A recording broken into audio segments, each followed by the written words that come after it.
back. That's right. What's going on, America? Kevin from Kevin's Corner, where I try to make some sense out of nonsense. And I told y'all I'd be back. That's right. hmm Now, I will say this. If for whatever reason I wouldn't have returned, I would have hoped y'all would come after me.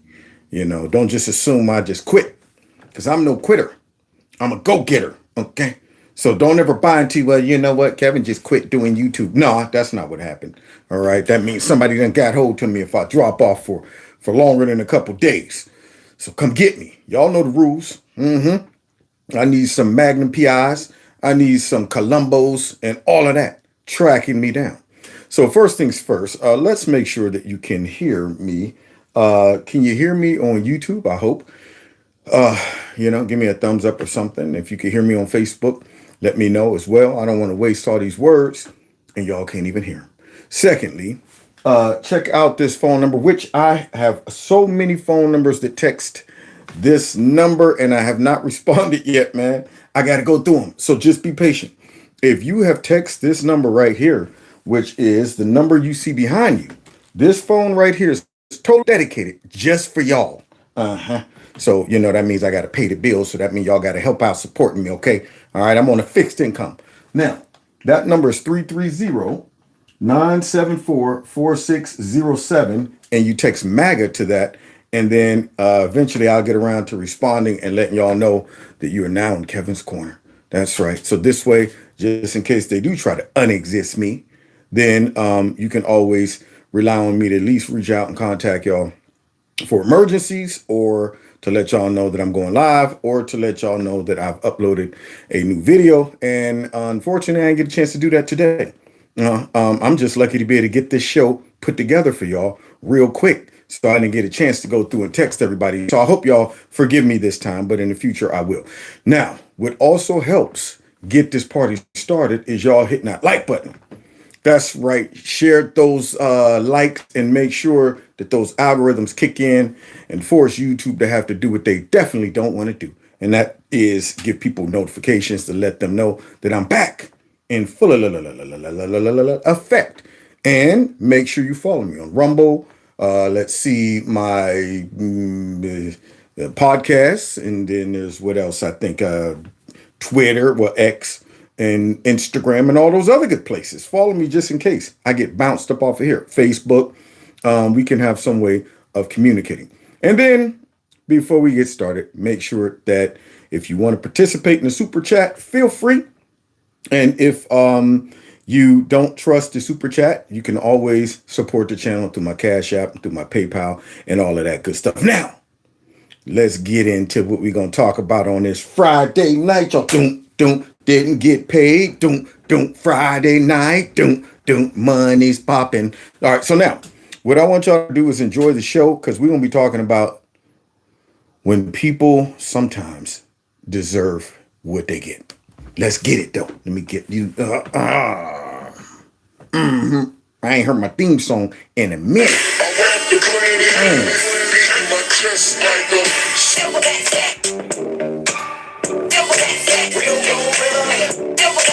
Real gorilla. Real gorilla. There's some kings in the building. Gorillas in here. Gorilla in here. Gorillas in here. Gorillas in here. Now, guys, sometimes when stuff happens, people like to say, well, you know what? It's chance. Some people say it's fate. Some people say it's just consequences. And then some people say, you know what? You brought that on yourself. You brought that on yourself.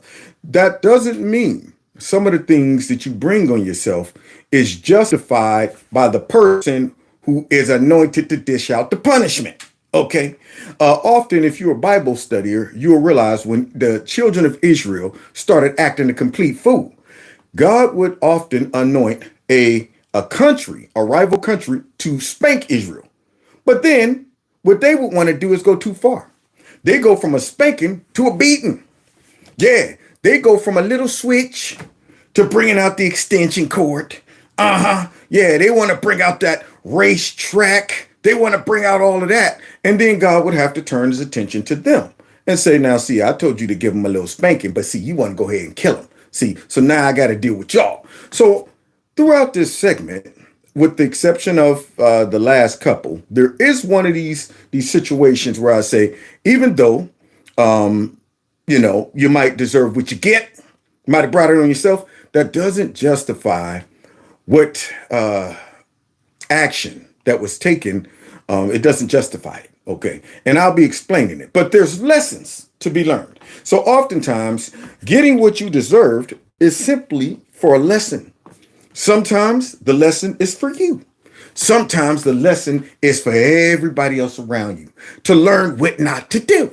Y'all got me busting Dr. Seuss's rhymes. Sometimes the lesson's for you. Sometimes the lesson is to learn what not to do. See? So with that being said, let's get into our first scenario here where, sometimes you get what you deserve. Unbelievable, some of these situations. Oh, yeah, man. I've done that. I've gotten what I deserve plenty of times. Oh, wait, what happened to my title? Dang on it. I want to be clear in how I characterize this. This is a... Whoa. I want to be clear in how I characterize that egghead. That's what I first want to be clear about. That right there is a pure 100% Humpty Dumpty head. That right there is a perfectly shaped and designed egghead. That's what I want to first be clear on. Now, I'll secondly be clear on how these people who justified all this violence, these guys right here, they helped contribute to what's about to happen. Mostly a protest. It is not generally speaking unruly, but fires have been started, and there's a crowd that. Wow. Now, can you imagine if the J6 scene looked like that in the background, and a conservative reporter was out there talking about some? I want to be clear. What you're observing in the background, this is mostly peaceful. Most of the people are. Do you understand? That person probably would be brought in and on some charges. Fat Fanny, Fat Albert, and of course Jack in the Box, and all the rest of them would probably be throwing them in a slammer somewhere, talking about you assisted and abetted and supported an insurrection. But on this video clip, we see a pretty nice ember burning in the back. I'm sure it's a barn fire. I'm sure they're roasting marshmallows and singing "Kumbaya, my lord, Kumbaya," as this egghead up here is trying to tell us, I want to be clear. So whenever you hear leftists say, I want to be clear, or Democrat politicians, what they're doing is distracting you from the obvious. See, because, what you're seeing really is the clear thing. They got to make you think that the thing that is the most clearest is not clear. So now they got to redirect your clearness to something else. So I want to be clear that this big fire and violence that you see in the background is not violence in a fire. That's what he's doing.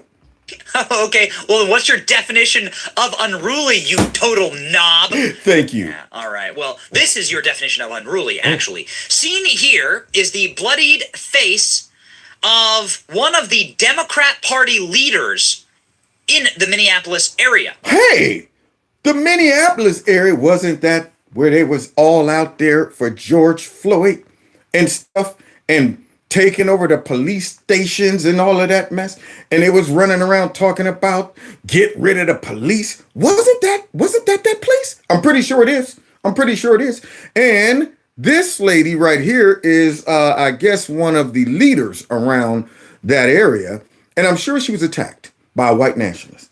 I'm sure it was radical extremist Trump supporters who attacked her. Because what I'm seeing right here, and I'm no doctor, but that looks like blood. Okay. And I don't think it's that fake vampire blood we use for Halloween. That looks like real blood, not ketchup. So let's hear about this white nationalists or these white supremacists that attacked this gentle woodland creature out there in Minneapolis. Somebody whose name is Shivanthi Sathanandan. Oh. SS posted in June 5th of 2020, dismantle the Minneapolis Police Department. Say it with me. We are going to dismantle the Minneapolis Police Department. Woo! Wait, she out there got them saying it too. That was back in 2020, y'all. It was 2020. Yeah, say it with me. She was like James Brown. Say it loud. I'm black and I'm proud. So now she's out there telling everybody, say it with me. We're going to dismantle She ain't say we're gonna go and cut back the budget. She ain't say we're gonna, have reform or more training.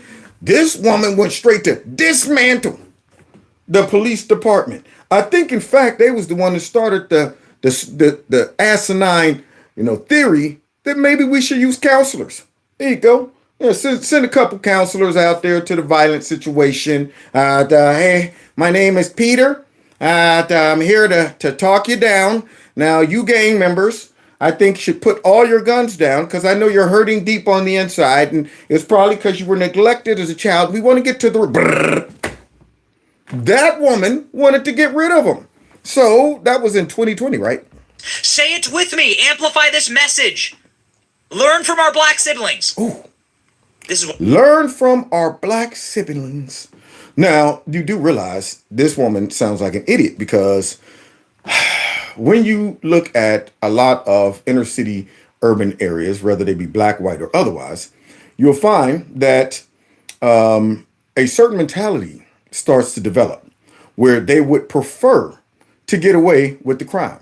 Once they buy into the victimization, then they're going, man, they just forget laws exist. They think that if they steal cars, fight, loot, shoot and stuff, and the man comes, it's only because they're black. It's because they're black. So you might not want to be taking advice from your black siblings unless those black siblings have, matured and developed a certain degree of wisdom and respect for society and rules. You don't want to go into the hood. That's like me when I was a teacher, going into the classroom of a whole group of students that I already knew where they all came from and how they all think, and say, all right, guys, what do you think we should do about school discipline? Any suggestions for rules? Yeah, bruh. I think we should be able to carry our cell phones out, wear hats, have our pants sagging down, come in late, eat while the teacher's teaching, get up, leave when we want to, talk on our cell phone in class, hand our homework in or not. Do you think they would have just said, no, well, we want some order and respect in this classroom? I think they would have straight removed everything that would have been inconvenient to them. But here she is talking about we should learn from our black siblings. The one that took over the police station, those? What SS looks like today. But this is what you learn from Remember when SS began screaming to dismantle the Minneapolis Police Department? I do. Carjacking was so rare in Minneapolis that it wasn't even tracked. So rare that it wasn't even tracked. You telling me, like the Democrats always do, when they got it made and all they got to do is stick with the program and just keep it going. They can't live like that. Let's ruin it. Let's ruin it. Here we have crime at a minimum. Folks are safe, feeling like, I go around and I ride my bike outside at night and stuff. And I can leave my car doors open because it's rare that people steal cars here in Minneapolis. And then comes along a Democrat.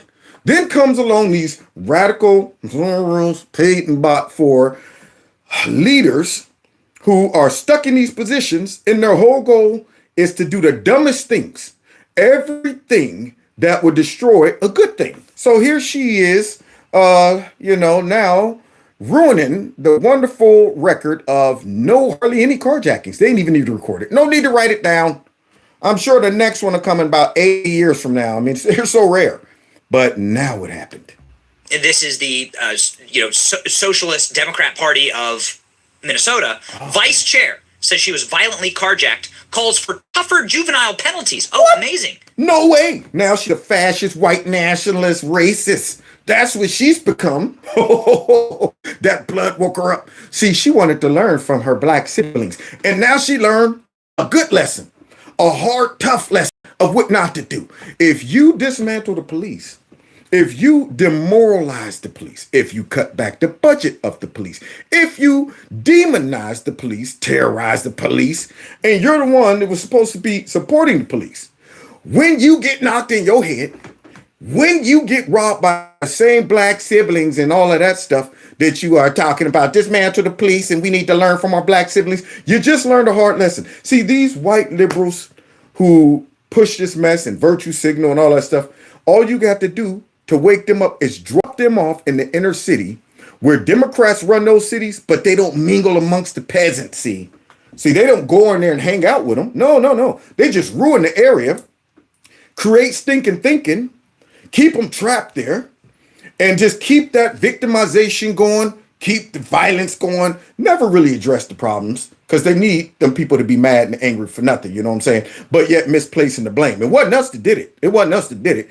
Yeah, all you need to do is send a whole heap of them in there. If you ever want to deprogram that liberalism out of them, as they talking about these kids are robbing and looting because they're hungry and because they're disenfranchised, send them right in there for about a week.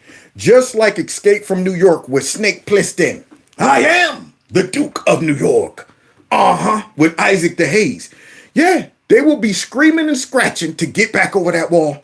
They would be over there, man, shoot, what have we done? Yeah, we need to go ahead and send some police over there.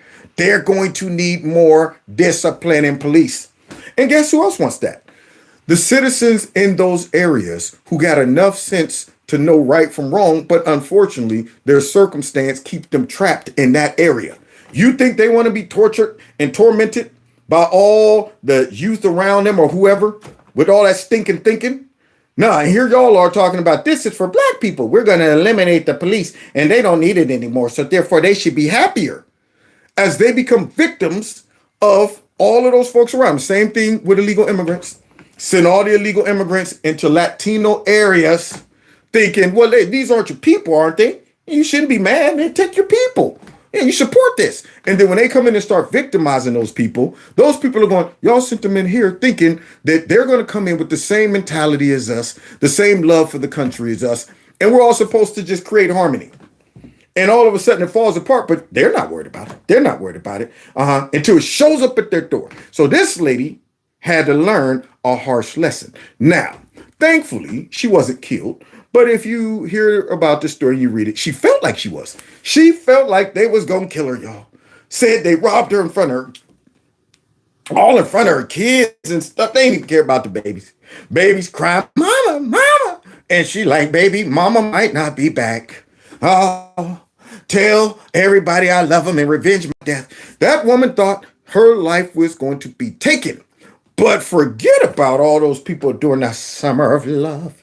Forget about all of those sometimes black folks that was getting harassed, robbed, places burned down, and then, God forbid, you be a white person during that time, dragging you out your car, beating you, burning your business down, stomping folks. Forget about all of those people killed over that summer of love. Forget that. But then when her life is on the line, she's talking about, we need more discipline. We need more police. So guess what?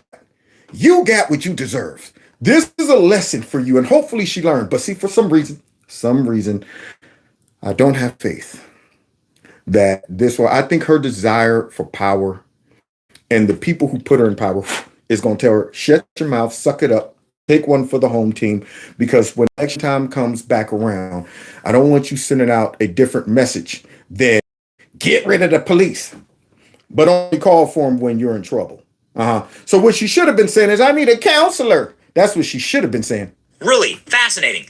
They protest and scream and ridicule and villainize the police until they need the police, and then they go, where are the police? It's always the same story. Again and again and again. Y'all heard that? So what do y'all think she learned from this lesson? That's what I want to know. Because I'm telling you right now, if I was on duty, car 507, do you copy? This is car 507. Go ahead. We got the city councilwoman, the one that used to say, let's abolish the police. There's a group of young black teens carjacking her and beating her over the head. Roger that, I copy. Are you guys in the area to do something about it? No. Sitting right across from it, watching it. That's what would be happening. Look at her. Oh, what was she trying to run? She trying to run. Oh, wait, hold on for a second. No, we're on the other side of town. Taking care of the 217. What's the 217? I don't know. You just make up something. Yeah, a 217. Can you send another car? Are you getting this? Are you recording this? Are you recording it? So we can laugh about it later? That's what I would be doing. The same woman talking about getting rid of the police, demonizing them. Now she ordered like, police. All right. But there's more lessons to be learned, y'all. Sometimes you get what you deserve. Part 2. Here we go. Oh, black feminists ask men's help after being attacked by a man, y'all. Oh, Now, wait a minute, y'all.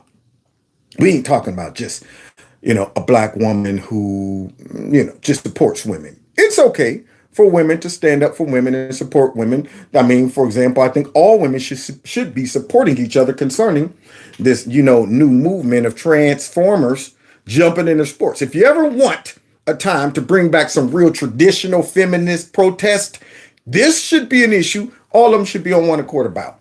Yeah, but these fake bootleg postmodern black or white feminists, they're not real feminists. They're angry people who hate men. That's who they are. They're angry people who hate men and don't think that a man has a place in society and they can do it all by themselves. But one black lady seems to think differently, and she's been attacked by all the rest of the dumb black feminists. Somebody said I'm buffering.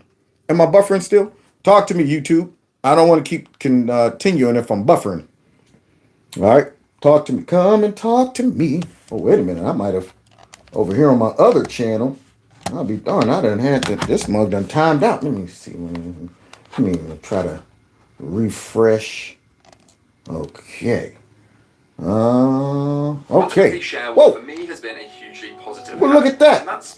It refreshed over there. Am I still buffering? I'm getting a thumbs up. Cool. People said I'm good. Oh, Charlene says I'm buffering. Wait a minute. How can I be buffering if I'm... All right, I got the Wi-Fi on. What should I do? Let me think. Should I turn the Wi-Fi off or keep the Wi-Fi on? Somebody said I ain't buffering, so I'm going to have to go with the masses. The masses says I'm not buffering. Those that think I am buffering still, please just hit refresh or something. I'm not sure. I don't know what to tell you. We got mixed messages. So, now, these modern day feminists right here, they have an attitude, y'all. See, and whenever you have an attitude, you get a certain reaction. So I want to touch on this, but let me put my disclaimer in there very clearly. Whatever happened to this woman, regardless of what she said, it still does not justify what happened to her. So if this is accurate, what she's describing happened, I can't justify what this man did to her.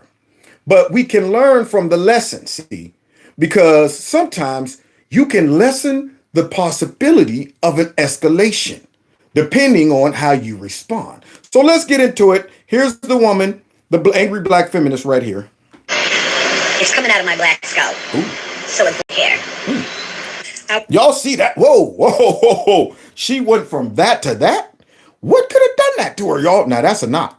That is a knot. That is no mistaking. That right there is a speed bump. You ever hit your head and had an instant knot when you was little?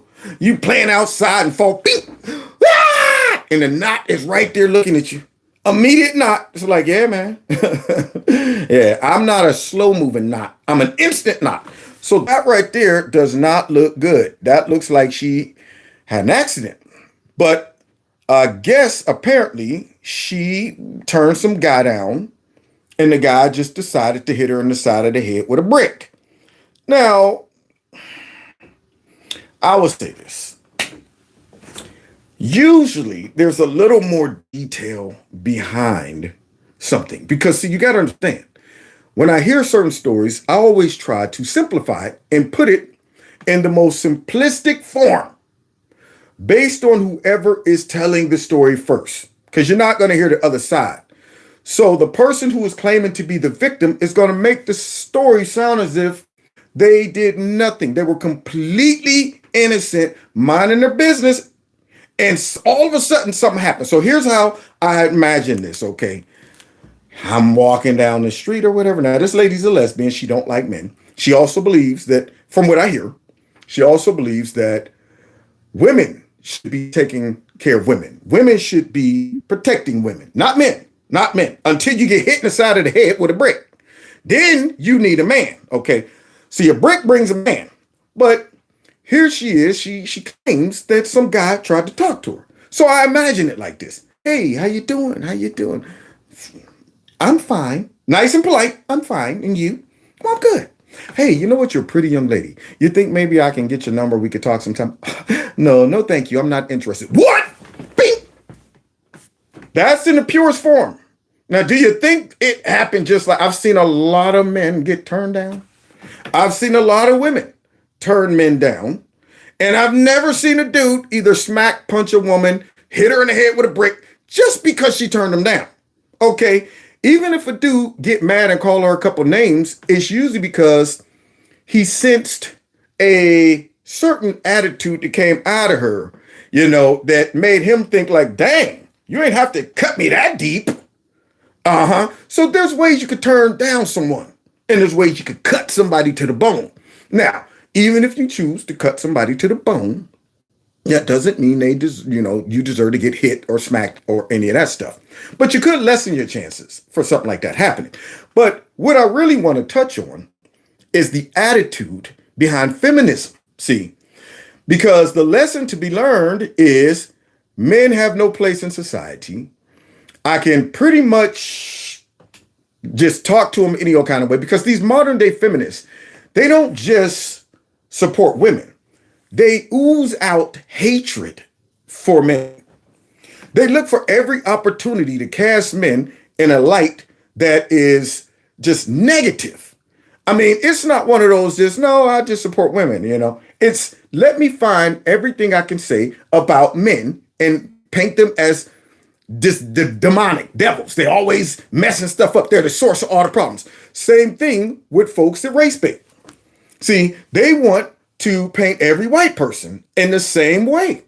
They don't just say, well, I hope white folks aren't racist. It's, I despise white folks. And you could hear it in the tone every time they talk about a white person. It's a certain attitude, even if they're white. Even white liberals, when they talk about what they consider extremist, racist white folks, it's with a nasty attitude. It makes a regular white person that hear them say, what the heck are you? I'm not even a racist, and you're white, and you are talking about me like you just know me. Like all white men or all white people are just disgusting. Same thing with these modern feminists. You never hear them say anything nice about men, and it's almost like they kind of go out of their way to show their disdain towards men. So now, I would hope that she would have been very polite and said, no, thank you. But then again, there's rumors out there that it came with some extra. Now, that extra, does that mean you get hit in the head with a brick? No. But here's the kipper. If you're going to be an angry feminist who hates men, who despises men, who disrespects men, thinks men don't have a place in society, thinks that women, can protect themselves, we don't need a man to do nothing for us, blah, blah, blah.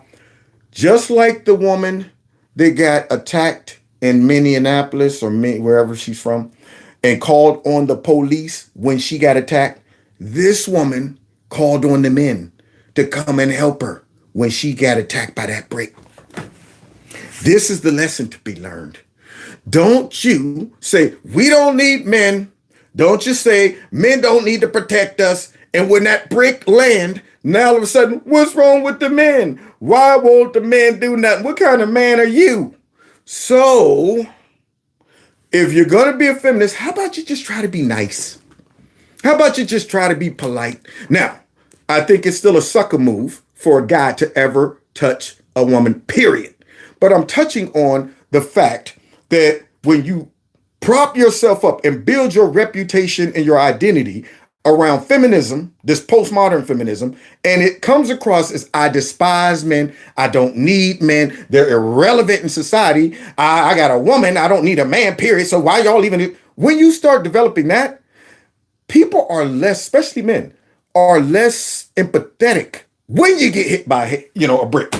It's not that we justify it and laugh about it, but it's like, if maybe, if you didn't have I might have stepped in, but you said you didn't need us. You said you didn't need us. So maybe there's a lesson to be learned. But now, here comes the other feminist, because a black woman stepped in and said, well... I was triggered by the story. And I'm going to tell you why. She tells her story about, and you can look at her page, she tells her story about how she told a guy that she didn't want to date him, or she didn't want to give him her number, and he hit her with a brick. Just like now, that. The details of the story don't matter. The point is, people don't have self-control. And I think I talked about this earlier today. In regards... I agree with that. You got to have enough self-control and social graces to handle even somebody that got a nasty attitude. That's across the board. I've had many women that I ran across got a nasty stank attitude, but I have enough self-control and discipline to not look down at that brick and the brick starts talking to me. What'd she say to you, bruh? She disrespecting you, man. Hey, listen, go and pick me up. You know what to give her a lesson? Me upside her head. Go ahead, man, teach her a lesson. Shut up, brick. Shut up. You ain't gonna get me thrown in jail. All right, well, I'm sorry you feel that way, lady. You go on about your business. That's how you're supposed to handle it. But apparently, this dude succumbed to the temptation of that brick and hit the lady in the side of the head with the brick. Now, here's a lady who is bringing a different perspective to how feminism and this modern push to eliminate men in society from having a role, she pushes back. Now, watch how they all misinterpret what this woman is saying. Watch how they all try to add their own spin to it. They're not able to take away the points that she's making and the wisdom that's coming out of what she's saying. So let's listen to her first. To Black women not being protected, let me first state the obvious. No man should put his hands on a woman. I agree. We desire protection, but sometimes what we don't understand is that true protection comes with a level of control. Oh. Bodyguards are a good example. A bodyguard will make their client leave from a dangerous place. The bodyguard has to know all the details: who, what, when, where, why, and how. True. And the Bodyguard, I wouldn't like your job. Snakes in the grass can show no love. Politics the shrinking. True. Now, what she's about to do is tick off all of the feminists and the soy boys. And guess who attacks her? Black folks. Black feminists. See, no different than when a black person fights against this unnecessary concoction racism in our society today. So this topic, instead of it being about race, now it's about sex. That's what it's about. So here she is saying, hey, if women desire protection, then that means you have to give up a little bit of your freedom. Now, what is she saying? Instead of trying to understand what this means, of course, if you got a feminist activist mind, you're going to take it to, what do you mean? You got to go back to the days where women couldn't talk and they couldn't. And I see what she's saying. So I'm going to have to give an interpretation of what she's saying that is different from these people who's about to respond. The client has to listen to the bodyguard and follow the instruction that the bodyguard gives them. True. It's really an agreement between all parties involved. When the person who needs protecting does not follow the instruction in the direction of the protector, it puts the protector in a situation where they're more likely to lose their life. True. Now, this woman called for somebody to come and help her. Okay, I don't know what she said to the dude that made him hit her with the brick. Now, by nature, if I'm a man and I happen to see a woman and I don't know nothing about her, I don't know if she's a feminist or any of that stuff, I am less likely to just stand there if he hits her with a brick, and especially if he hits her with a brick and continues to assault her. Now, if he hit her with the brick and he runs off, I'm not going to chase him down a dark alley. I don't know the scenario. I don't know if they're husband, wife. I don't know what happened. However, I would attend to her to make sure she's fine. You know, whether I know her backdrop story or not, it's just something built into me and most men that would see something like that without knowing anything about the woman and be like, man, that's messed up. But now if I knew the woman and I've been observing the woman and she's been all over the internet talking about how men ain't nothing and they useless and this and that, and then she gets her butt in a pickle with a man and she's yelling, I need a man. Unless I thought her life was really on the line, I might go, maybe there's a lesson to be learned in this. Let's see. Maybe sometimes you get what you deserve. Maybe you'll think twice when you say women can protect themselves. Now, I'm not saying women can't protect themselves. I'm saying that if you have no choice and somebody attacks you, you do what you got to do. You fight, you scratch, you kick, you bite. And I coach women up on that just in case I'm not around. If a man is not around and a man attacks you, that is not the time for you to start talking reckless about, come on, what you want to do? I'll knock you out, this and that. Because most likely, either he got bad intentions one way or another. If you involve with him and he attacks you out of anger, jealousy, or whatever, most likely it's going to be a couple of these real quick, ball up, protect the vitals, and then ride it out for a second unless you feel he's absolutely trying to kill you. If he's trying to kill you, fight the heck back. You ain't got no choice. You might as well go out. But if you think this is a quick, no, they ain't going to, okay, baby, I see how you do it. Go to the cops and throw him in a slammer. If you out in the parking lot somewhere and some stranger come and grab you, talk about get in the car, don't do it. Make him kill you right there in the parking lot. If he even pull a gun on you, talking about get in the car and don't. How about this? How about you shoot me right here? I'm not getting in that car. I'm not going to be in somebody's basement talking about some, it puts the lotion on the skin or else it gets the hose again. You're not going to Buffalo Bill me, okay? Most of those folks don't want to kill you in a parking lot. So you might as well make them put up or shut up.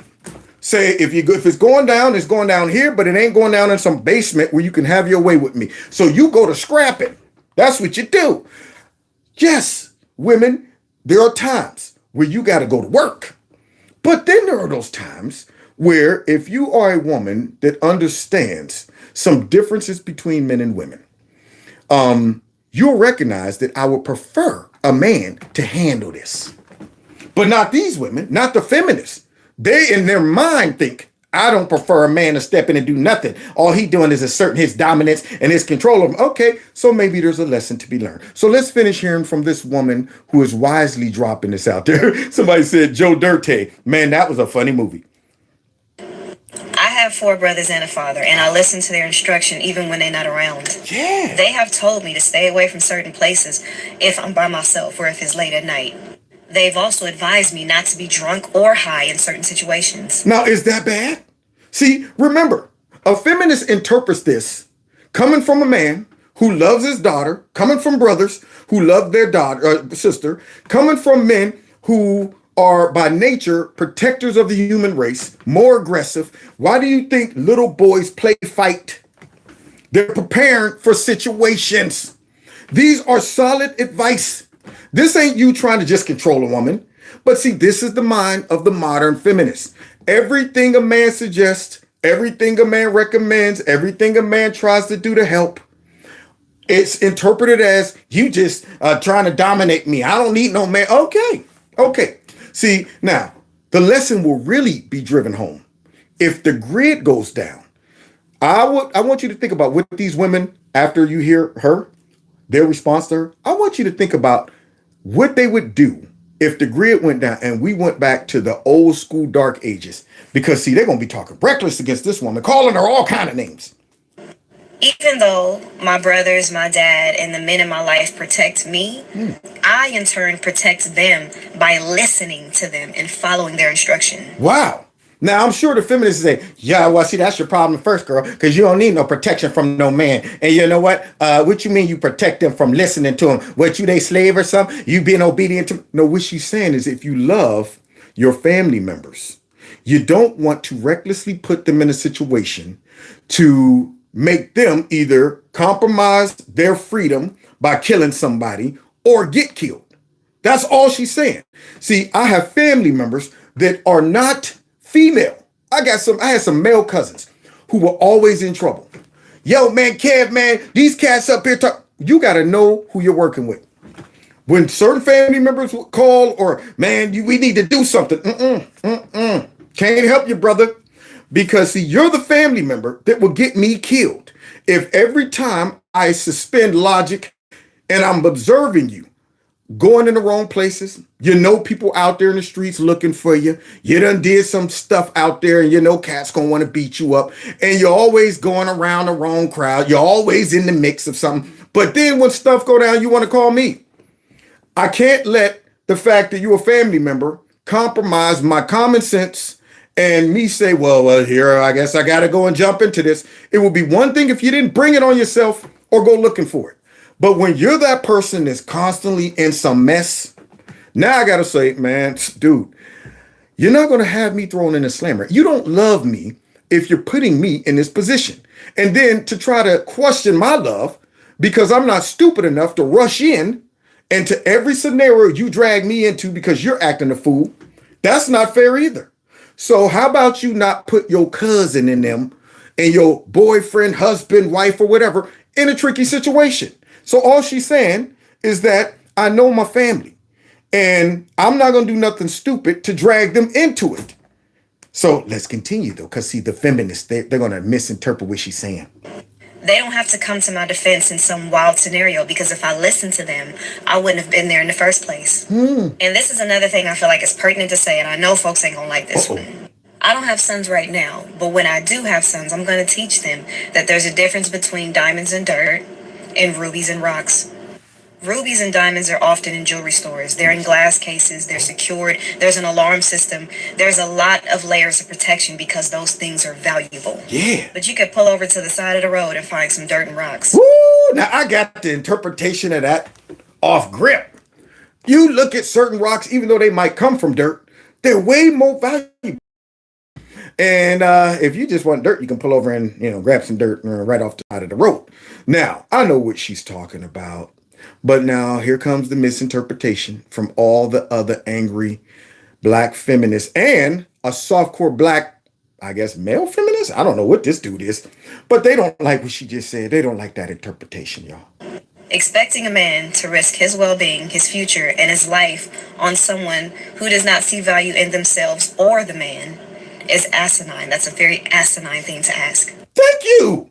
Now I don't see what the problem is of that. Okay, she's saying is, look, if you're a hero, okay, and you go to rescue someone, and you ride up on that horse, jump off, pull out the sword, and cut the dragon's head off. First time, it's like, oh, thanks. You heard me calling you? I was like, yeah, I heard you calling you. And you're like, thank you, I appreciate that. Couple days later, here you out there again. Somebody help. I need a man to come and kill this dragon. And you come riding in on a horse. You jump off with the sword. Where's my sword when I need it? Here it is. Dang on it, my lightsaber. You jump off that horse with that sword again, and you pull it. But this time, she's like, now, wait a minute. Wait. Why are you using the sword? Whoa, well, it worked the last time. I was going to kill the dragon for you. See, that's your problem. Maybe you shouldn't use the sword. Maybe you should use the battle axe. Oh, okay. I guess I could do that. And you put the sword away. You kill the dragon with the battle axe. And this time she don't even say thank you. She just walk off like you're supposed to do this. And then the next time, help me. You jump on that horse and get to going. Jump off that horse with the battle axe this time. And this time, it's even worse. Hold up. Look, man, you know what? You don't know what you're doing. Give me the battle axe. I kill the dragon myself. Do you think the next time you call, the hero's going to be anxious, chomping at the bits to come to your rescue? He's probably going to sit back and say, you do it. Yep, you're not worth me risking myself. Because every time I come to help, you sitting back saying, you're dumb, you're stupid, you don't know what you're doing, let me do it. See, so certain folks, you go, man, you spend so much time trashing men and saying how worthless we are. Wow. Do I really want to put myself in a tricky position for somebody who don't care nothing about men, don't like men, think they're useless, and think that I could protect myself? In fact, I'm almost kind of curious to see how this works. Because see, as a man, you know the difference between dangerous situations that require a man's touch versus I think this woman might be able to, tussle with this other woman. But when you're a man and you see something fall on a woman, something heavy, that man, that would be tough for me to lift. You don't just sit there and go, hope you get it off your chest. Men, since they're so used to weights and fighting and wrestling and danger and all of that stuff, they're more quickly to run over and say, this looks heavy, let me get it off of her. Or you see her getting attacked by a man who I know the difference between man's strength and woman's strength. I'm not sitting there like, well, I'm embracing the new feminist view that strength is relative and it's just a social construct. No, I know that strength is not relative. I know that, hey, that dude over there, even though he might be smaller than her, that testosterone is going to work on this woman. So maybe I should snatch him up behind his neck and pull him off. Now, if I do that and you talk about, I had it myself. Both eyes shut, missing a couple of these, and you talking about why you step in. I had it. Good luck the next time a man do something like that. You'll be going, man, I'm not getting involved in this. She says she got it. That's the difference. That's what this woman's talking about. So let's finish hearing this. All I'm saying is protection comes with a little bit of sacrifice. Uh-oh. Now she done did it for all the feminists. Protection comes with a little bit of sacrifice. Sacrifice of what? It comes with a little bit of control. And me personally, I feel that what I have to sacrifice and the amount of control I have to give up is 100% worth it to receive the protection that I've been getting my whole life. Shama. Now, the reason these next clips are so anti what she said is because they're not able to see the wisdom in this. They're not even able to see a wonderful comparison, a biblical comparison.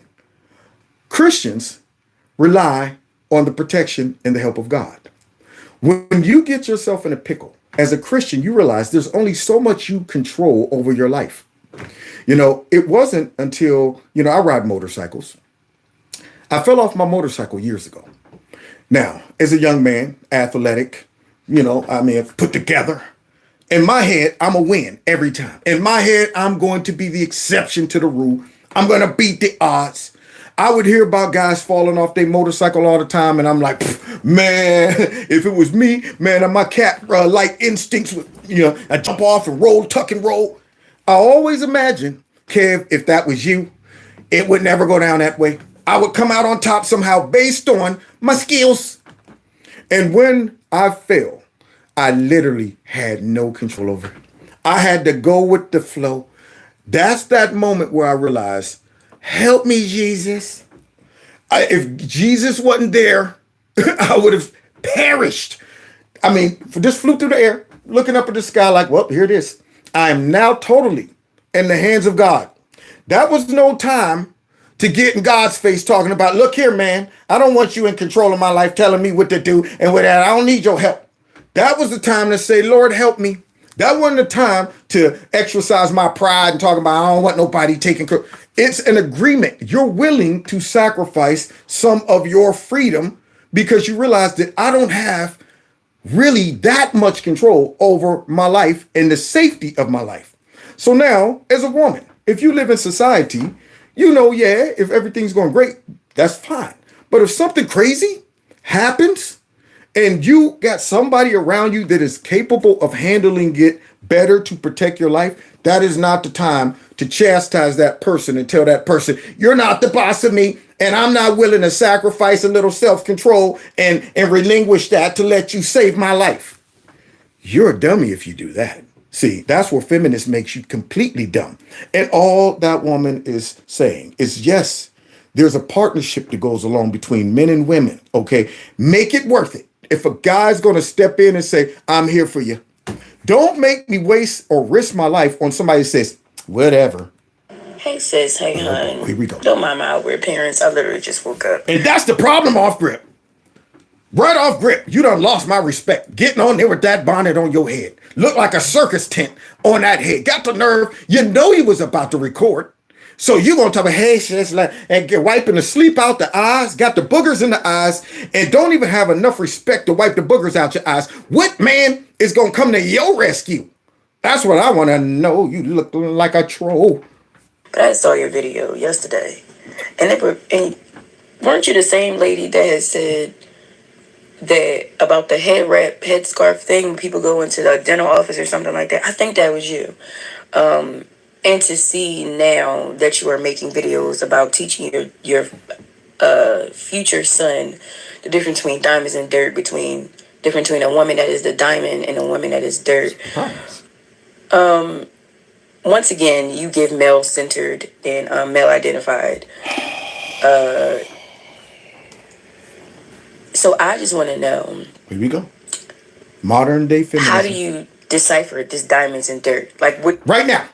That's how I decipher it, okay?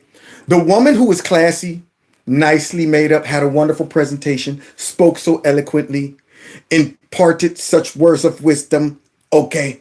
That woman versus you waking up with a bonnet on your head. I don't even know if you got clothes on. I don't see nothing under here. Wiping the coal out your eyes and all of that mess. And talking about some eyes out there. You give more to the man and this and that. Any man in the background? No, she's all there by herself with that bonnet. Go figure. So now she's trying to say, how do you decipher between the diamonds and dirt? What do you tell your son what a woman that looks like dirt looks like? The same thing I would tell my daughter what a man this dirt versus diamonds looks like. If I had a daughter, I would be like, hey, sweetie, not all men are great. Certain men have certain attitudes, behaviors, characteristics that are dirt. Know the difference, okay? I would give examples. Every opportunity I would get to see somebody who just says, hey, I'm dirt, I would be like, there, now right there, you see that? You see that, sweetie? That's dirt. Daddy's telling you now, don't mess with a guy like, now see that guy, he's nicely dressed. He speaks with the King's English. Not saying that that's the sum total of a good man, but that's a good start. That's a good start, okay? He's motivated. He got a job. Stuff like that. Basic stuff. So it's the same thing. If you're a female and you got some sons, you know raggedy females when you see them, just like a man knows raggedy males. But she's trying to, what's the difference? How you know what dirt and diamonds is? How do you decipher? Well, you're giving us a great indicator of how to do it right now. That is dirt looks like. Do you see them big eyes? And how do you Man, them mugs almost popped out the socket. think that you're not perpetuating the same kind of Don't do it. inhumane thinking that other men have of women? Oh, God. Because I just need to know what dirt looks like to you. So now she want to focus on that. She's totally missing the point that the woman made. See, this is how feminists are. It's like, let me dig into this, not learn the lesson, not get the wisdom out of this, okay? I'm going to try to take what she said, add an interpretation to it, and lose the meaning of it. In fact, create a whole different meaning. I mean, you're pouring into the perpetration of whatever and the feminists and this and that. See, this is what feminism do to you. It looks for ways to continue to despise and minimize men's roles in society. So now she want to play ignorant.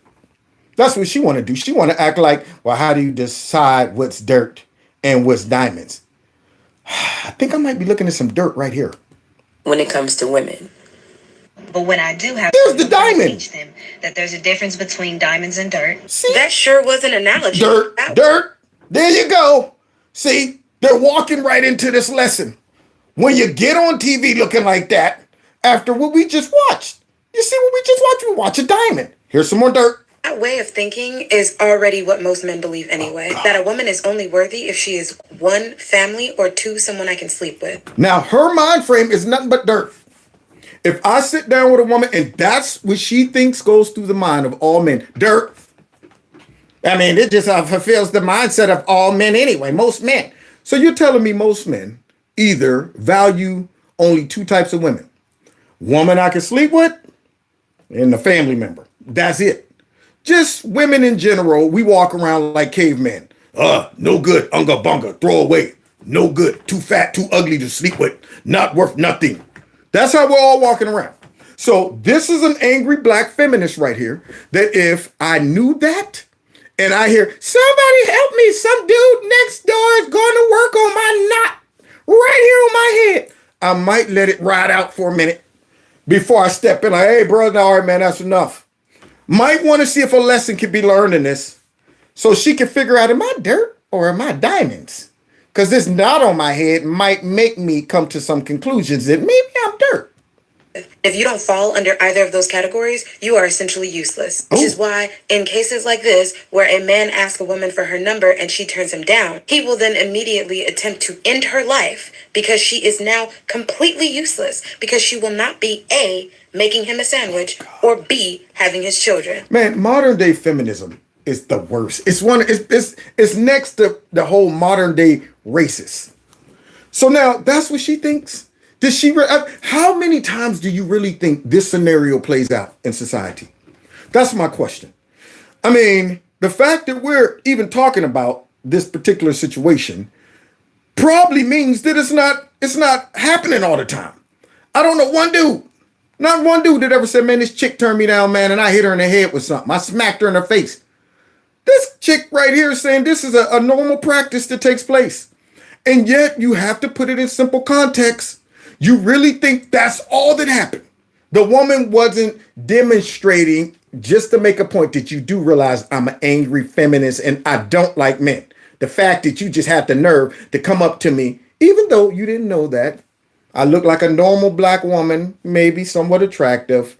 And it's okay if a man come on, hey, I ain't doing. But see, I'm offended that you couldn't just see that. I'm offended you thought you could just approach her. I know the attitude that comes out of a lot of these angry feminists. So it ain't just let me just tell you, no, thank you.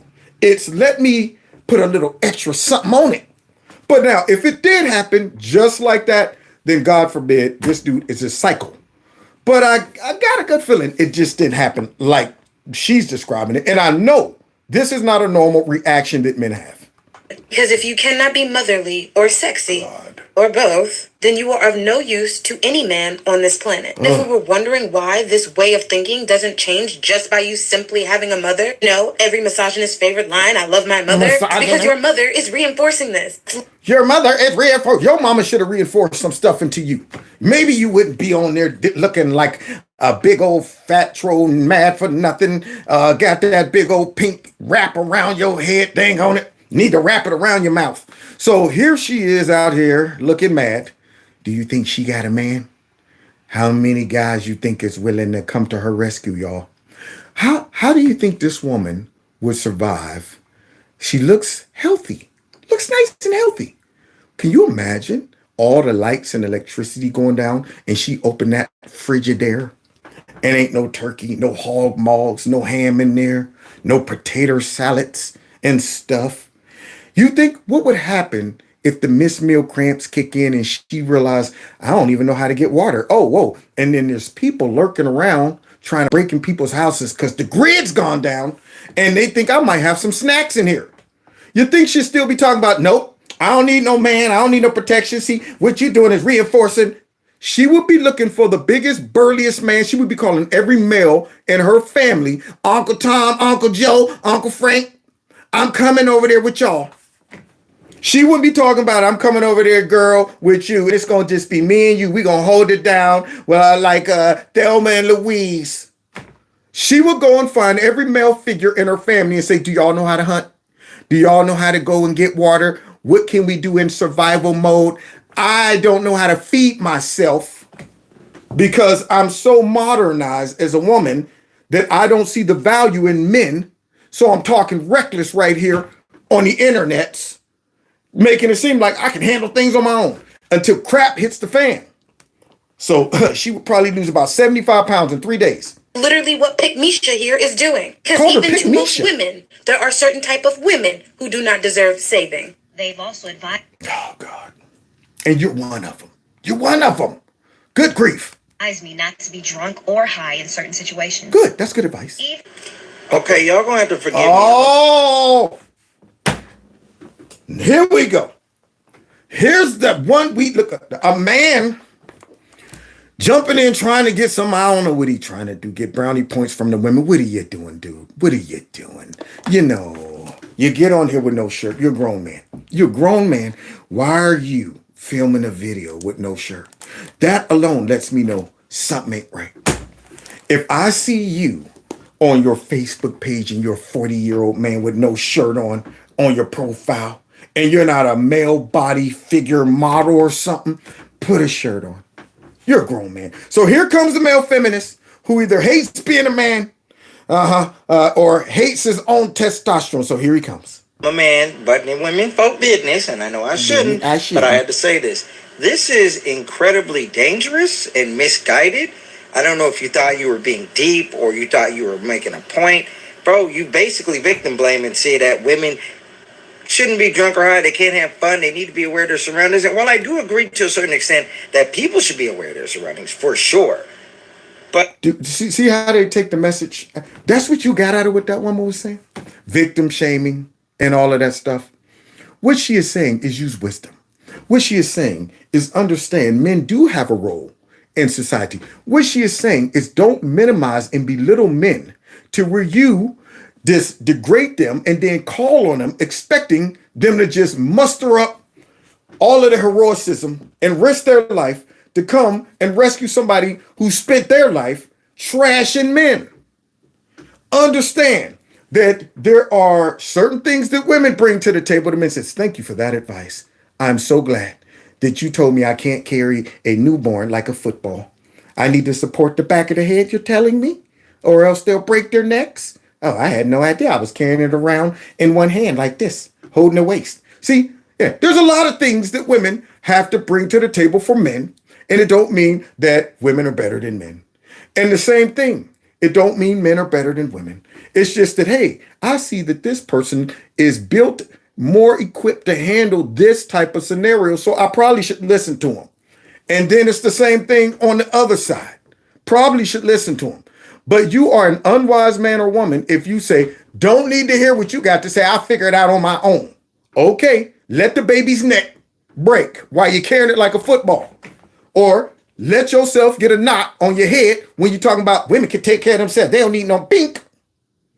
Wake up calls. But here, let's do this. But it's on the onus of men to not do stupid shit or dangerous shit or harmful shit to women. The onus is on the man. It's not on the woman to make sure that there's that. And I think this whole TikTok is very victim blaming. It's very weird, and you're coming off as a pick-me. And calling her a pick-me. You don't even get the message that the woman is trying to say. She's not saying that the people who attack folks aren't to blame, but she's saying the people who are getting attacked, if you are the person who spend your time saying that men are dumb, stupid, and have no role, and then when you get attacked, the first thing you do is call on a man, you might want to change your nasty attitude. You might want to readjust your feminist radar. You might want to do that and realize that men do have a role in society and they're important, because when crap goes down and you call one of them, that's when you might get left out to dry. That's what she's saying. But this guy right here is dangerous, and you taking all of off that man. I'm going, you big old nasty softcore dude. And that's a goddamn shame, because you're fighting it for your own. Don't understand is that true protection comes with a level of control. Bodyguards are a good. So in order for me to have true protection from a man, I have to allow him to control my mind, my body, my decision-making skills. He gets to decide whether or not I would have boundaries or privacy. Now you see, this is feminism. Do you see how far she took that? So wait, in order for me to get protection, I got to give a man control over my body, my mind, my soul, Do you really think that's what the woman was saying? See, this is this modern day progressive ideology that makes you crazy. So here she is taking it to the extreme. Do you really think that that's the message? These people right here need to learn a lesson, unfortunately. So here she is thinking that, oh, it's a dude walking around like Mr. T. Hey, woman, let me tell you something. I don't want you thinking for yourself. I want you to listen to only what I say. You understand? I control you. You understand? That's not what the woman is saying. But this is what feminism do to your brain. Then you go on and compare the true protection of a man to a bodyguard and his fucking client. A client who is paying for a service. So I guess if Roe would have had those men on her payroll, they would have protected her. Oh my. Couldn't even see the analogy. Couldn't see the trade-off that she's trying to say. Couldn't see the fact that she's saying, look, maybe if you respect a man, then you won't say, shut up, I don't need your advice, and then walk yourself into a brick. Maybe you might say, hey, I remember what Uncle so-and-so told me about scenarios like this. Maybe I need to apply that. It's a trade-off. It's, hey, the reason I'm not going to walk blindly and ignorantly into this situation is because I trust that when my husband, brother, father, or somebody said, hey, listen, you don't want to do that. You don't want to be around that. I trust them enough to say, you know what? Let me back up out of this and not say they don't know what they're talking about. They're just a man. So here this woman is trying to make something into this scenario that isn't. A bodyguard has a role. You got to trust the bodyguard. The bodyguard is useless if you say, hey, I'm in danger, and the bodyguard says, all right, we're taking him out the back door. We're taking him to the car. And you say, whatever, I'm staying. I'm doing what I want to. Then you bring it on yourself. That's all she's saying. But this woman, what you need a bodyguard. We don't need no bodyguards. We can guard our own body. Bing, brick to the head. my God, why didn't we think of that? He makes pick me content. Then you're already imagining the conversation you're going to have with your two sons. Some children that don't exist. What if you don't have two sons? What if you have daughters instead? How would the conversation go then? You know you can't pick the gender, right? You know that? And I hope to goodness none of those people we just heard from have kids. I hope they don't. Because see, angry black feminists raise other angry black feminists, or they raise people like that guy that was landed with no shirt. I know I shouldn't say this. I might get in trouble. But I think, see, that's what you'll get from them. That's what you'll get from them. Just like angry black race baiters raise angry black race baiters. That's what you will get. So, hey, sometimes you get what you deserve. And then, look at this scenario, y'all. Part 3 of sometimes you get what you deserve. Oh, well, look at this. Dumb black mayor asked for stronger borders after declaring sanctuary city. Ooh-wee, this one's precious. And let me tell you something, New Yorkers. Tell us. Never in my life have I had a problem that I did not see an ending to. I don't see an ending to this. So what's I don't see an different ending to this. What? This issue will destroy New York City. Destroy New York City. What? We're getting 10,000. Wait, whoa. What this brother talking about? Is he talking about crime? Is he talking about high crazy taxes? Huh? What do you think he's talking about that will destroy New York City, y'all? Migrants a month. One time we were just getting Venezuela. Now we're getting Ecuador. Now we're getting Russian speaking coming through Mexico. Now we're getting Western Africa. Now we're getting people from all over the globe have made their minds up that they're going to come through the southern part of the border and come into New York City. Who is this black white nationalist talking? That's what I want to know. Who is this dang on xenophobe talking? Somebody said YouTube doesn't like you, Kev.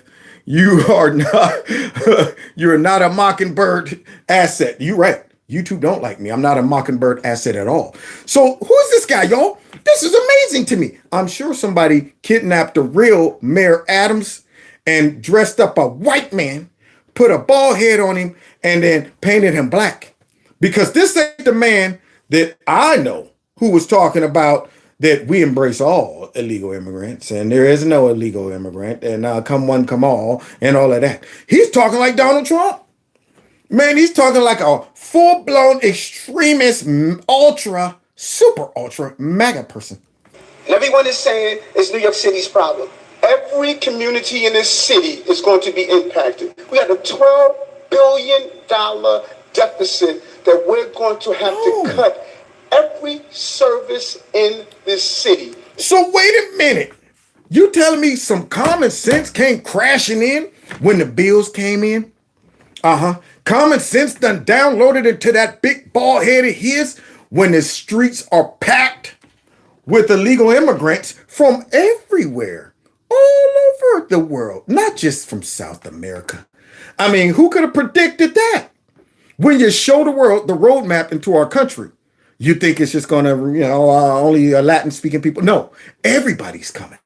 Now, this is the same person, just like the lady in the beginning who got carjacked, talking about, let's get rid of the police.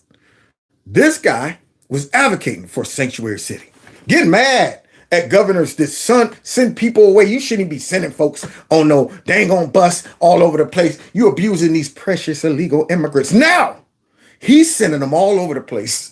Now this man's talking about the impact it has on society, how it's going to ruin society, how it's going to bankrupt society, how it's going to change the demographics of society. Everything us white supremacist extremists was talking about, I guess. So, wow. Is going to be impacted. All of us. And so I say to you as I turn it over to you, what?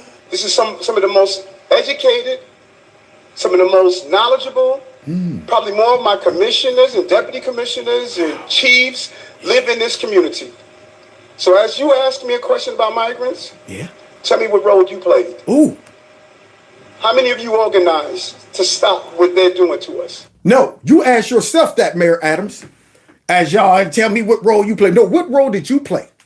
When they were sending them your way and you was telling them they shouldn't be doing that, I would never put people on a bus like that, and we're a sanctuary city, and this is and this and that. I'm going, no. What role did you play? When they installed your butt in up there and they made sure that, hey, this comes with an attachment. You better let these illegals come up. I don't want you complaining about this mess. Stick them in hotels, stick them in school buildings, stick them in neighborhoods. Don't worry about it. Just let the people absorb it. I guess now all of a sudden he realizes the impact it is having on his precious cities. And now he's up here talking like a white nationalist, y'all. So he should be pointing the thumb and not the finger. He shouldn't be even asking these people. Ask yourself, what role did you play? No, you played the biggest role, peanut head. How many of you were part of the movement to say, we're seeing what this mayor is trying to do, and they're destroying New York City? He should be the first to raise his hand. I was the person who destroyed the city. Now he's the mayor that's trying to save the city. How's that work? He gets what he deserves. That's what's happening right now. This man right now is getting what he deserves. And you know what's reminding him of that? It's the mad people in the street. See, yeah, it's now grown beyond the PR, the gaslighting, the shaming, all of that. Now when the people are saying, hey, man, we about to go, we fighting up in here. Yeah, we ain't about no, we're misogynists and we're racist. No. Right now, these folks are running around. They're doing all kind of stuff. And now we're in the middle of a squabble, all because of you. And now he's probably seen the writing on the wall that when his next term come up, if he don't do something about this, he's done. Ain't enough Soros money in the world. It's going to be able to save his butt if he don't do something about this. It's going to come to your neighborhoods. It's going to be your neighborhoods now. All of us are going to be impacted by this. All of us is going to be impacted. Last year when we had 15,000. What? I'm telling you now, with 110,000. 110,000. The city we knew. What? We're about to lose. Oh, now let me tell you, on X, all of the super ultra liberals was going in on him. They was calling him. Now he done earned himself title of a xenophobe. He's a replacement theorist now. He's a white national. Yeah, he's in the same boat as all of us, y'all. He's Trump 2.0 now. Only dummies who are idealistic and suffering from liberalism on the brain and is detached from the reality of what's going on in these cities can sit back in a comfy place or whatever and say, they're just whining. We should be embracing all of these people. Notice all those video clips where the impact hit the city. All of those liberals who vote for these Democrats were on mic talking about, this is ridiculous. This is crazy. They got them in my son's gym. This is nuts. Why are they sending money to them and we're not even getting... They were all mad. But the question is, are they learning from this? Or did they get what they deserved? That's the question. Sometimes you get what you deserve, just like Mayor Adams. And we're all in this together. No, we're not. All of us. Oh, now we're all in this together. What? Sometimes you get what you deserve. And now this brother wants us to all stick together, man. I'm not in there with you. Yeah, I was way ahead of the game, Mayor Adams. I was out there telling y'all, don't y'all do it. Don't you? Hey, y'all don't see that? Y'all don't see the writing on the wall? You think it's going to be a good idea as y'all protested years back when Trump was talking about a border wall and Texas was talking about how bad immigration was. You had New Yorkers by the thousands out there. You know what? Nobody's illegal. All of that. Now they're getting what they deserve, including this dude. Staten Island said, send them out to Manhattan. Oh. Manhattan is saying, send them out to Queens. Nobody wants Queens is saying, send them out to Brooklyn. No way. You hear all of these white nationalists, New Yorkers want to send all of these precious illegal immigrants all over the place besides their own houses and areas and stuff.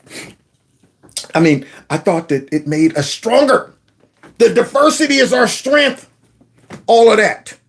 But now all of a sudden reality done kicked in.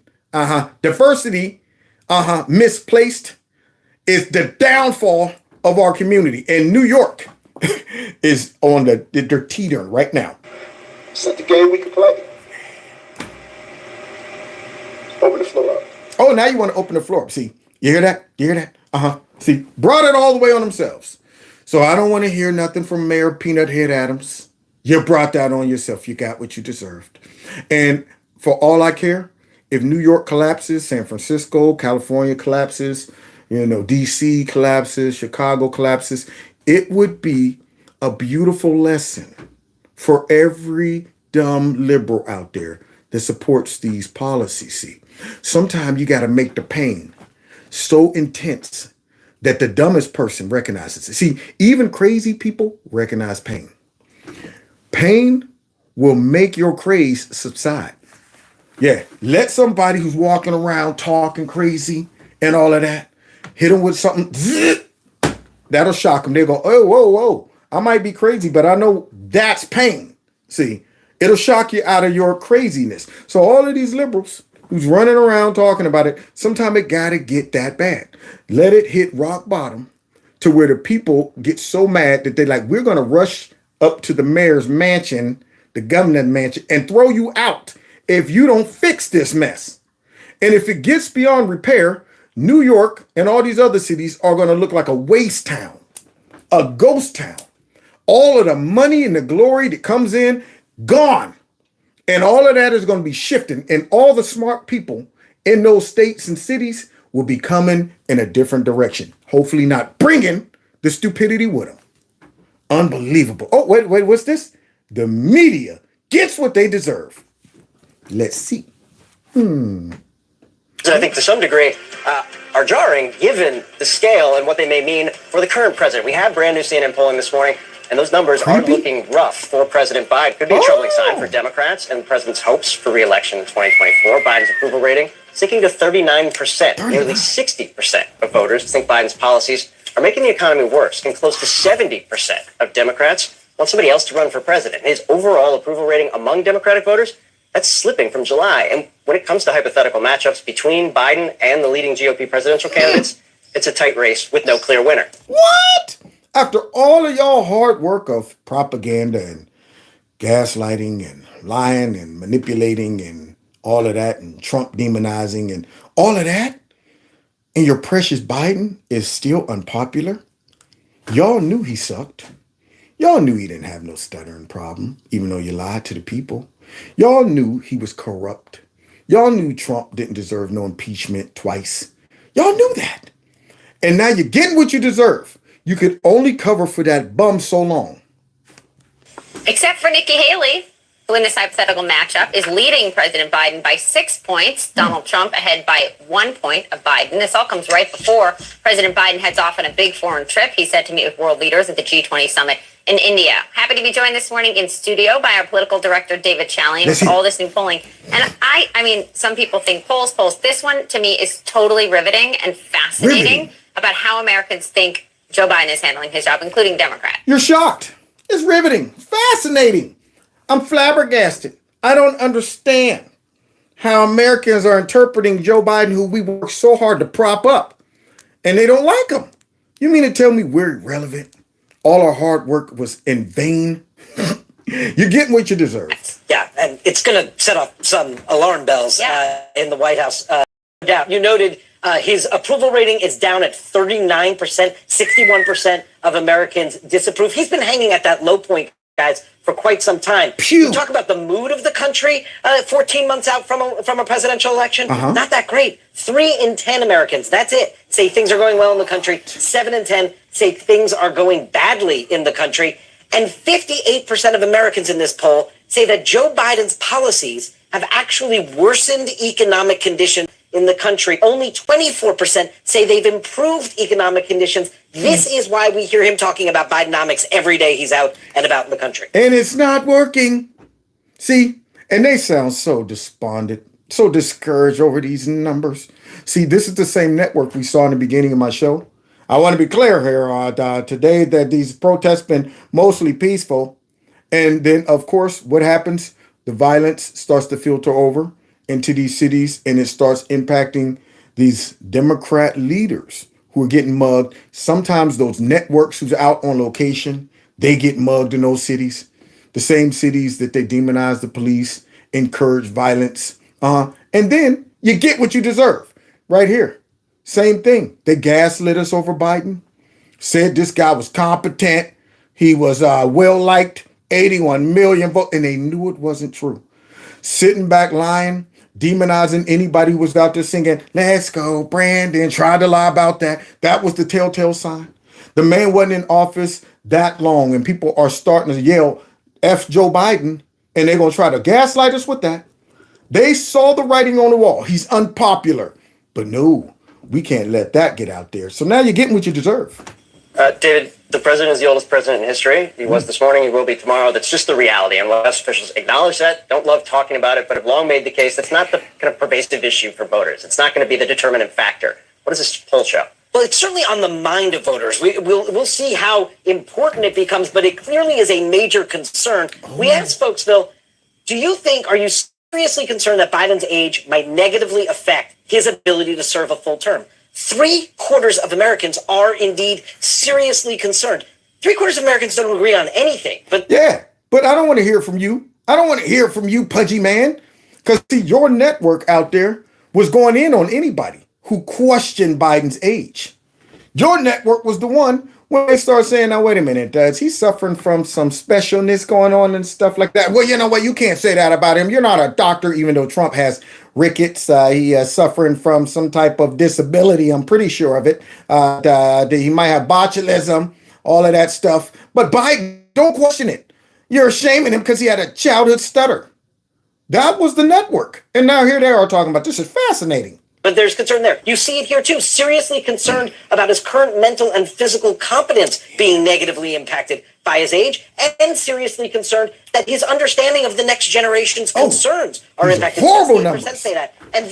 And the economy, as we talked about, that is what is behind these numbers. Why Joe Biden is in a sort of dead heat margin of error race with nearly every Republican tested. Poppy noted that Nikki Haley is the exception to Which that. I don't even She's know running how. outside the margin of error. But look at this. Trump, margin of error race. No clear leader. DeSantis, Pence, Scott, Ramaswamy, Christie. They are all with no clear leader. And I just want to note, guys, one other thing that is going to cause agita for the White House team is this motivation factor. Are you extremely motivated to vote in next year's presidential election? Look at this. Republicans and Republican-leaning independents have a 10-point advantage over Democrats on that score. That really matters. How people feel on that front, David. Thank you very much. Thanks, guys. Yeah, that really matters. It does. See, and it mattered the last time because we were all motivated to go out and vote the last election. And that's why we wonder how we lost. See, so all of these numbers right here, the lack of popularity with this dude was the same back then too. And they came out and told us 81 million votes.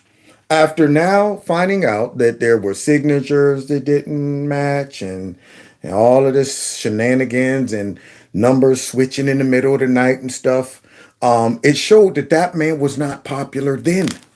But then y'all gonna come out and lie about it, talking about the 81 million votes, and Trump knows he didn't win. He's just jealous and can't take the loss and all of that stuff. And he needs to be impeached because he's undermining our institutions and all of that stuff.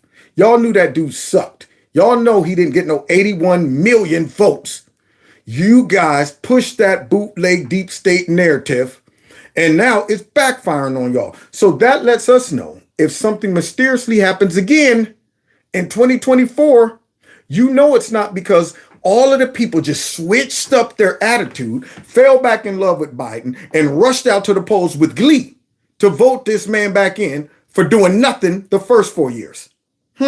So they got to come up with something else, which ends the night with Mark Levin, who is about to give a black eye.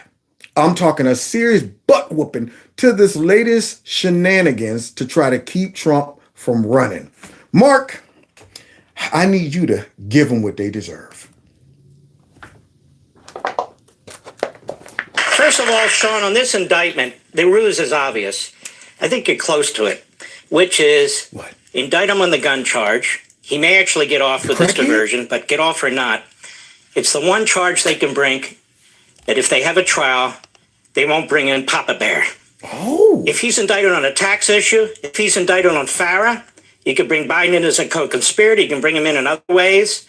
You can open up an entire line of questioning involving Joe Biden. On the gun matter, it's very narrow. It's very compartmentalized, so it does not affect Joe Biden directly. So that's the ruse that's taking place here. That's number one. Now on this 14th Amendment. So y'all got that? See, Mark's calling out all that mess. See, they think we stupid. So you get Mayor Garlick going ahead and appointing the guy who already tried to put the fix in for his crackhead son.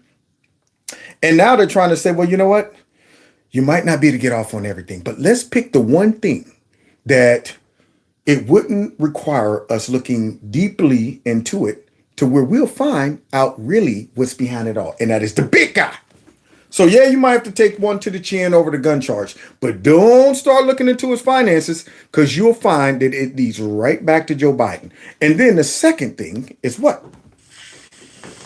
You have to be the dumbest moron on the face of the earth to be proposing this.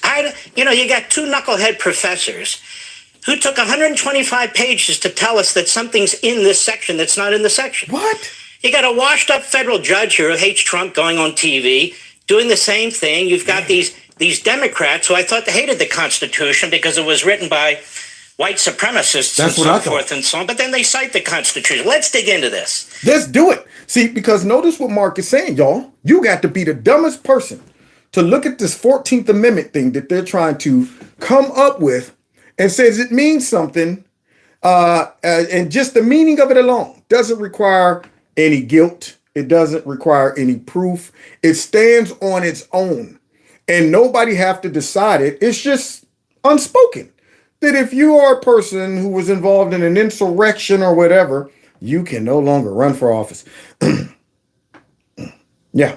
So now these two prostitute professors try to come out and lend some type of legitimacy to this stupid interpretation that they're going to try to use to keep Trump off the ballot. And it takes Mark to go ahead and give them what they deserve. Section 3 of the 14th Amendment. Oh. Anybody who can find the word president other than president electors, I will give you how much? $1,000. No, I'll give you $10,000. $10,000? It's not in there. They mentioned senators, congressmen, governors, state legislators, state judges, civilians, military personnel, president, vice president, electors. Wow. But somehow the most powerful person in the country is left out of that list. What? Well, he must have been included in this phrase, and an officer of the United States. Yeah. Now, what they meant by an officer of the United States was some county commissioner in South Carolina. They didn't mean the president of the United States. Now, do you think a Congress after the Civil War believed in states' rights, where they actually thought one state or a handful of states, whether they're legislatures or a secretary of state or an attorney general of that state, would have the power to deny a presidential candidate a ballot position? Whoa, Mark. Now you are making too much sense. So you telling me, Mark, those smart eggheads couldn't figure that out? They didn't understand time, context, what was going on during that time.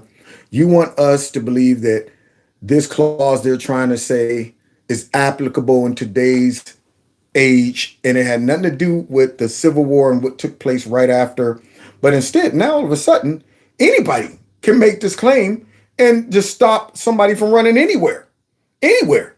That's what they're trying to say? Because if you want to open up that can of worms, every election, all of a sudden, every Democrat that ever said the election was stolen, nope, sorry, you're off automatically. We don't have to prove nothing. The 14th Amendment vague clause that is not applicable today is doing it for us. So it's just unspoken.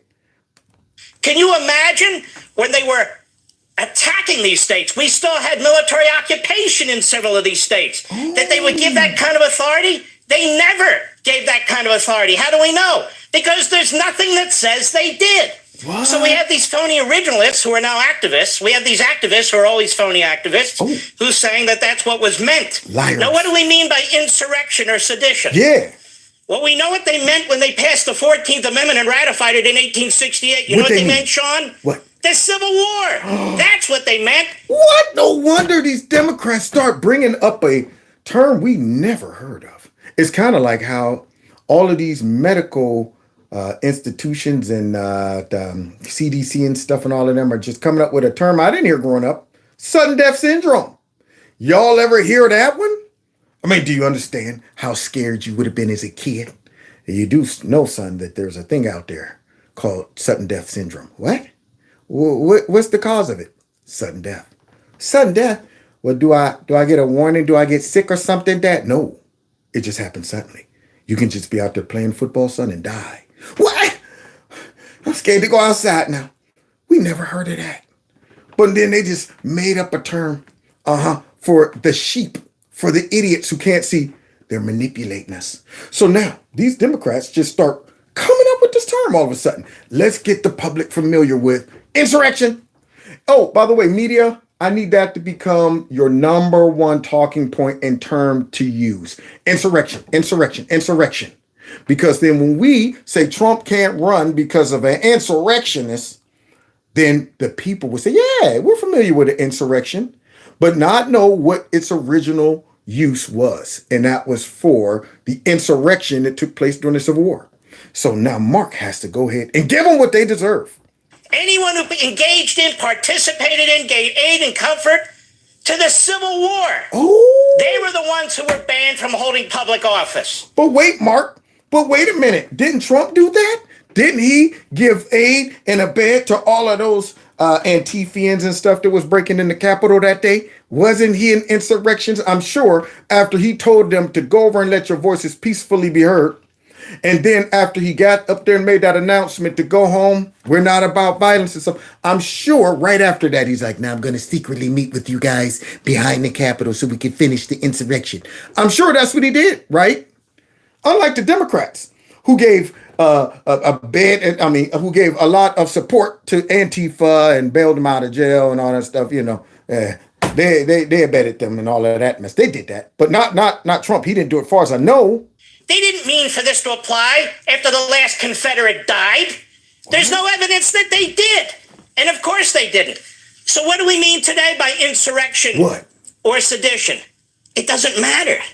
Donald Trump's not been charged for insurrection or sedition. What? So wait a minute. You mean to tell me they just walking around calling him an insurrectionist and they're relying on people not even knowing he wasn't charged for insurrection? No wonder they didn't hold him when he went in for his indictment.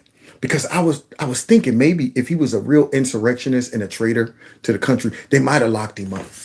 I was thinking that. I was thinking if he was a real danger and a real insurrectionist and a seditionist, he might have just got locked up, but they let him go. They let him go. They don't want the people to know he's not charged as an insurrectionist. They want them to believe that he's charged as an insurrectionist. So they want to create the perception. And you know what they say? Perception is reality. So in people's head, Trump's an insurrectionist. And you know why he's not been charged, America? Why? Because 2 days before January 6th, when this so-called insurrection took place, he offered 10,000 military personnel to defend the Capitol building and defend the members of Congress on January 6th. Oh, he was turned down by the Democrat speaker and the Democrat mayor. The real insurrectionists? Now see, this is stuff right here that common sense should let you know that these people are corrupt. So let me get this straight. This is the way he aided all of his insurrectionists, by making it tough, by doing everything opposite that an insurrectionist would do, saying, you know what? Hey, Proud Boys, Oath Keepers, I want you to launch this insurrection, but send in 20 to 10,000 to 20,000 additional troops to stop them. That sounds counterproductive to his insurrection. But you know what would be productive to an insurrectionist? To start to eliminate security, to lessen security, to turn down security. Now, a person who really wanted an insurrection to take place would do things like turn off the cameras, hide the footage, do things like make it very easy for an insurrection to take place and never be questioned about it. This is crazy. Can you imagine bringing that charge against Trump? I would love that case. I'd go in court and I'd say to the jury, let me get this straight. He's the only one who offered 10,000 men armed in military equipment and gear to surround that building to protect them on January 6th. He was turned down by the Democrats. Well, that's a hell of a way to run an insurrection, don't you think? Let's see. So he authorized the Proud Boys and the Oath Keepers to have an insurrection? They have no evidence of that. None. They have no evidence of anything. No evidence, because see, this is how these fascists and Marxists work. This is how they persecute and attack their political opponents. They don't need evidence, man. They use the media for the propaganda, then the censorship. So let me get this straight. They don't have a phone call from Trump to the Proud Boys or the Oath Keeper, none of that. They don't have an email of Trump coordinating or planning this elaborate insurrection. They don't have that. I know that I was invited up there. I didn't get no secret email about an insurrection or nothing like that. So yet, without evidence, they're claiming that Trump was an insurrectionist and overlooking the obvious evidence that shows that he wasn't. Like the fact that he told everybody to go over there and peacefully let their voices be heard. Told them to go home. Offered additional security that would have stopped the insurrection. And dummies out there do not know this and believing that Trump is guilty and he should be locked up for that answer. And it burns me up when Republicans give any type of credence to this garbage. When I see any rhino or try to act like this is a legitimate claim and Trump has any responsibility or fault in this, it burns me up. He has absolutely zero fault or responsibility for what took place on the 6th. You can't blame it on his rhetoric. You can't blame it on the fact that he just, none of that. And so when Republicans try to appease the left by making it seem like, yeah, maybe I don't agree with what Trump, how he handled. Handle what? What did he do? Tell me what he did would have encouraged this what? Insurrection? All things point to Nancy Pelosi and that raggedy behind mayor. Yeah, y'all trying to make it seem like Trump has responsibility in this. That lets me know what you're about. Let's close it up, Mark. That doesn't make any sense. No, it doesn't. That's one of the reasons. Now, there's a way to remove a president. You impeach him. You have to convict him in the Senate. The final blow. They tried this. The second impeachment was about January 6th. And they impeached him. They impeached him without a hearing. They impeached him without due process. None of that. They impeached him without him Like providing any evidence. It was just like true Marxists. There you go. That's the Democrat Party, y'all. No evidence, no trial, no witnesses, nothing. Just impeach the man and hope that it work out. And what happened? It was a perfect Stalinist trial, except it was even faster than Stalin. Stalin at least gave him 48 hours or 72 hours before they popped the top of the head off the guy. Here, they did it right away. Right. Then they held a rump trial in the Senate. Yeah, I remember. And they didn't even come close to the supermajority votes they needed to convict Donald Trump.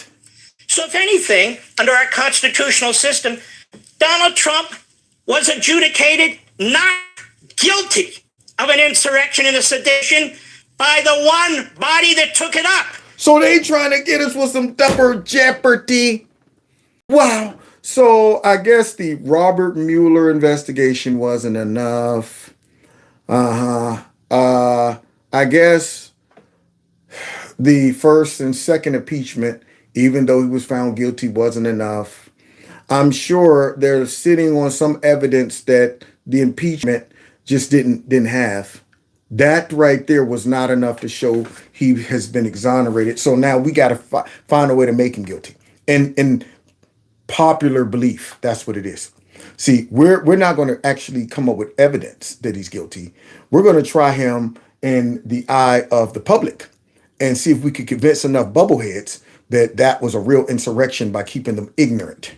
The United States Senate under our constitutional system. It is scoundrels, it is saboteurs, dressed up as tenured law professors, as former federal judges, these radical left-wing Democrat groups. They're bringing these lawsuits. You know why? Why? They want to disenfranchise 75 million Americans, mostly Republicans. Yeah. They don't believe in the Constitution. No, they don't. They don't believe in the voting system. They want to destroy the Electoral College. True. We're on to them. Now, the question is if the judiciary has any integrity left. Any integrity left. Do they? Will they not only turn this down, but will they hold any lawyer who brings this kind of case into court? Will they sanction them or send them to the bar to be disbarred? That's it. I'm done. Thank you, Mark, for giving them what they deserve. Exposing their lies, calling it out, revealing their tactics. And I hope somebody that watched this show tonight, if you didn't know what they was up to, now you know. And if you knew what they were up to, send this clip or something to your friends so maybe they'll know. And they won't fall for the gaslighting the next time you see them go to a mic. Justice will be served and nobody's above the law. Donald Trump that was the greatest threat to the... No, The Democrats, these Marxists in the deep state and the fake news and all these big companies and tech companies and all of that stuff and globalists are the biggest threat to our country. So it is our job to continue to spread the word and expose this mess to give them what they deserve, okay? A beat down, verbally. Let me put that out there. Verbally, okay? Just in case people, he's inspiring violence. No. Don't misinterpret my words like y'all often do. A verbal beat down, okay? So God bless y'all. God bless America. I'm back, y'all. I'm going to be sending out the short clips of these shows. I know I've been promising that forever, but life gets crazy and I'm behind. And please continue to make sure you text to this number, 330-974-4607, and put MAGA in there. Even if I have not responded yet, I'm coming. I'm going to respond. You'll see me respond, and I'll let you know you're now in Kevin's Corner. So please do that. Don't forget to hit the like button, share my videos, follow me on all the other platforms. Check these out on your podcast platform that you stream with. And then subscribe to my alternative channel, and that is Stop and Think About It. Okay. So please do that and follow me on Rumble. And if you want to support the channel, which I definitely would appreciate, you can do that through my Cash App, my PayPal, and I done stepped it up, y'all. I got Zelle. Didn't even know what that was. I was like, what's a Zelle? Is that an animal? Oh, what? That's an app? Did you? Oh, okay. Yeah, sure. I'll put it up there. So Zelle, you're welcome to do that through any of those mechanisms, because YouTube, of course, is sticking it to me in every way imaginable. So God bless y'all. God bless America. And we'll see y'all next time in Kevin's Corner. Let me put my man hat on so we can bounce. Yeah.